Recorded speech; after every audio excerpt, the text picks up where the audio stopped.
Bismillahirrahmanirrahim. Assalamualaikum warahmatullahi wabarakatuh. Saudara-saudaraku yang dirahmati Allah, sebelum kita menapaki perjalanan rohani ini, coba bayangkan sejenak. Jika hidup ini adalah sungai, setiap langkahmu adalah arus yang mengalir. Pernahkah kalian berpikir siapa yang sebenarnya mengalirkan arus itu? Apakah kalian yang menggerakkan perahu atau sungai itu sendiri yang menuntunmu? Malam ini, mari kita menelusuri sungai kehidupan itu. Bukan hanya untuk melihat arusnya, tetapi untuk menyatu dengannya. Menyadari bahwa sungai itu Allah sendiri yang mengalir melalui setiap napas kita.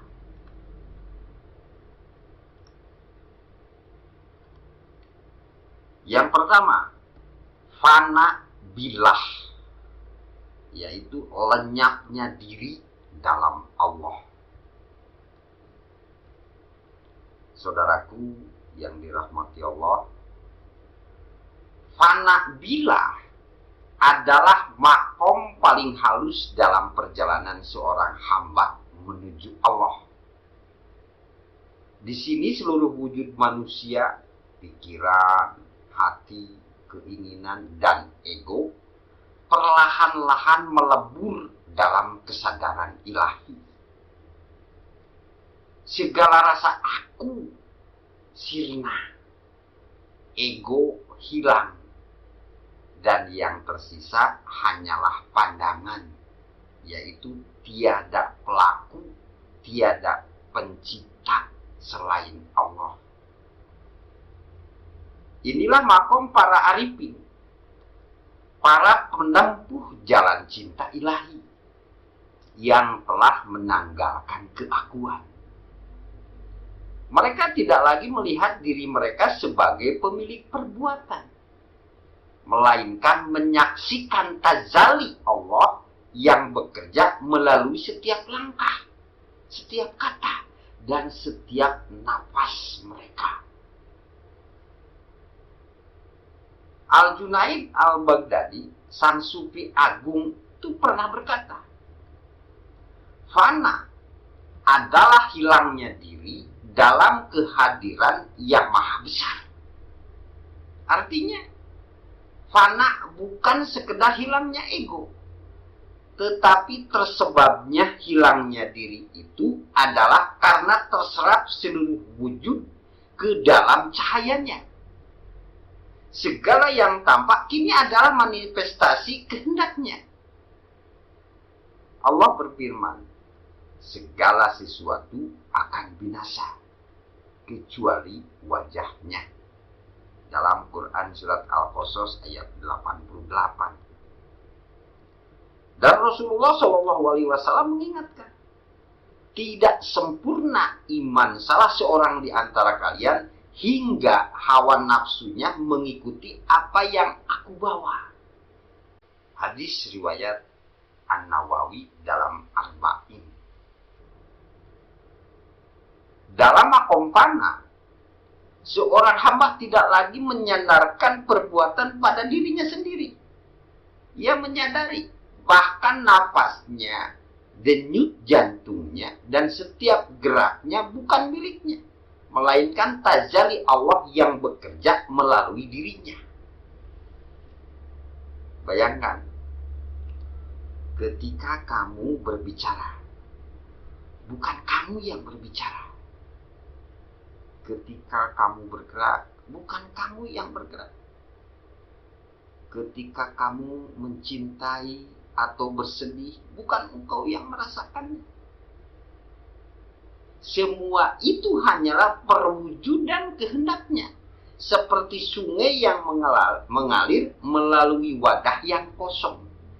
tanpa menuntut, tanpa ego, hanya menyerahkan diri kepada arus. Para sufi ini menyebutkan makom ini sebagai lenyap dalam Allah, namun hidup melalui Allah. Fana ini bukan kematian, melainkan hidup yang paling hidup. Karena hidup sepenuhnya dalam zat yang maha hidup. Disinilah rahasia fana. Hamba menjadi saksi bagi Allah. Dan Allah menjadi yang menyaksikan segala gerak hamba. Segala aku menghilang. Dan yang tersisa hanyalah keindahan kehendak ilahi yang mengalir tanpa henti. Saudara-saudaraku, renungkan sejenak.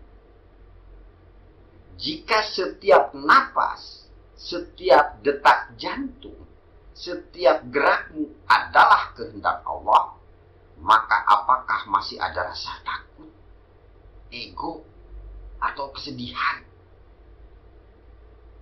Ataukah semuanya menjadi zikir hidup yang tidak henti, menuntunmu kembali kepadanya dan tidak pernah pergi dan tidak pernah terpisah?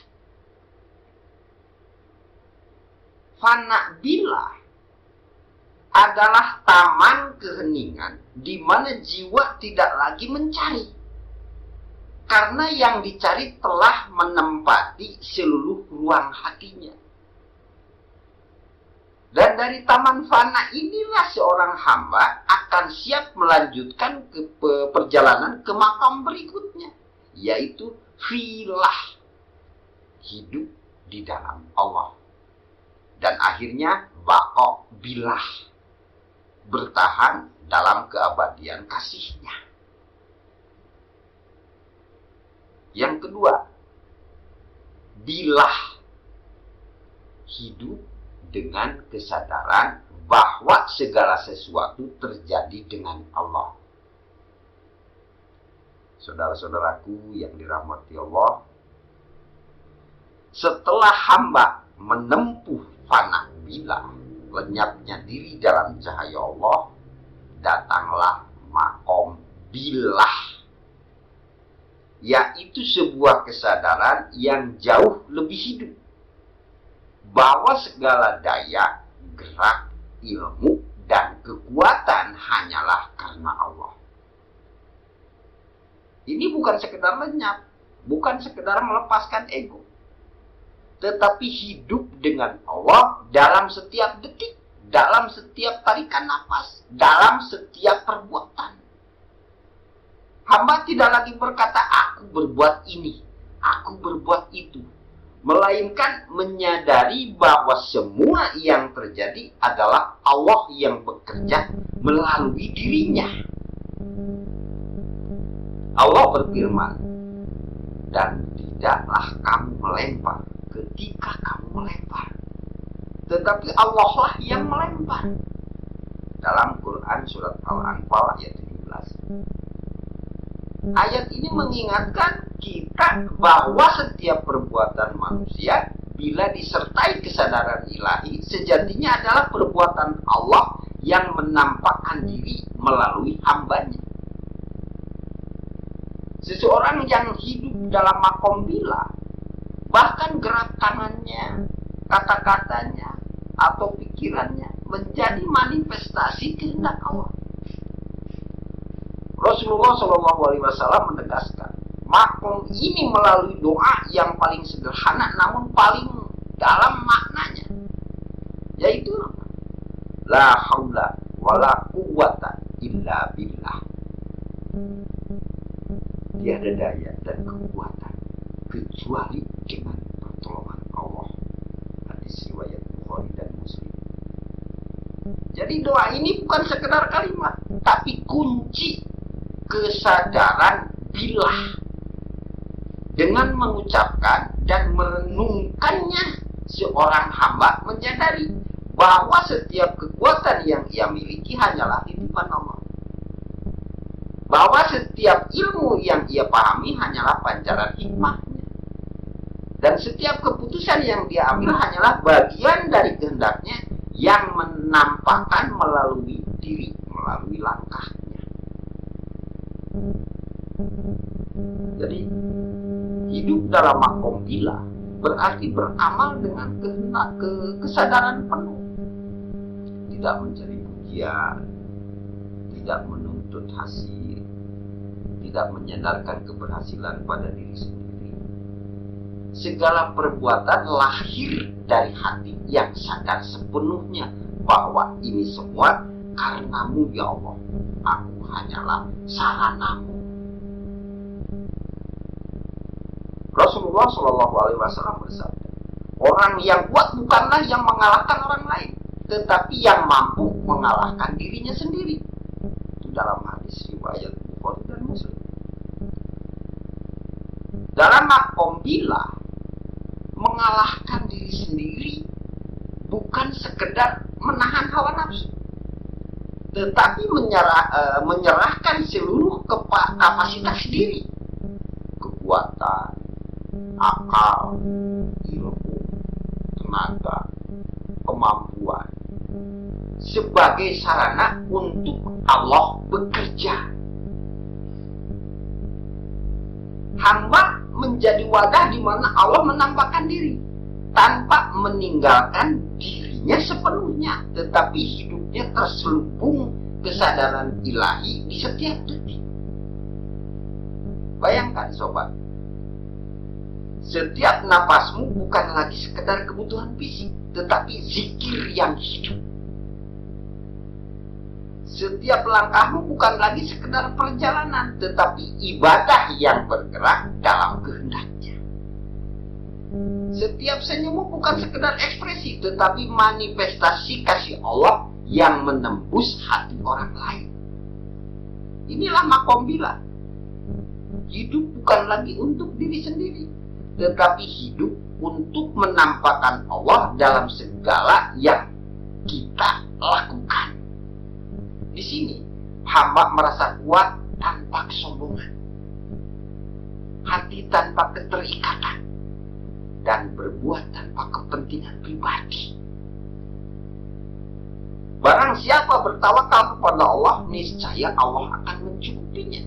Dalam Quran surat Al-Falaq ayat 3. Jadi hidup dalam makom bila adalah hidup dalam ketergantungan penuh kepada Allah, namun dengan kebebasan yang paling hakiki, yaitu kebebasan dari rasa takut, kebebasan dari ego, kebebasan dari segala kecemasan, karena ia tahu segala yang ia miliki dan lakukan hanyalah karena rahmat dan kehendaknya.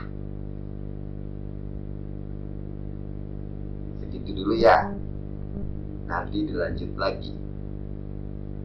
Mungkin terlalu dalam kali ya. Oke, kita nanti sambungnya. Assalamualaikum warahmatullahi wabarakatuh.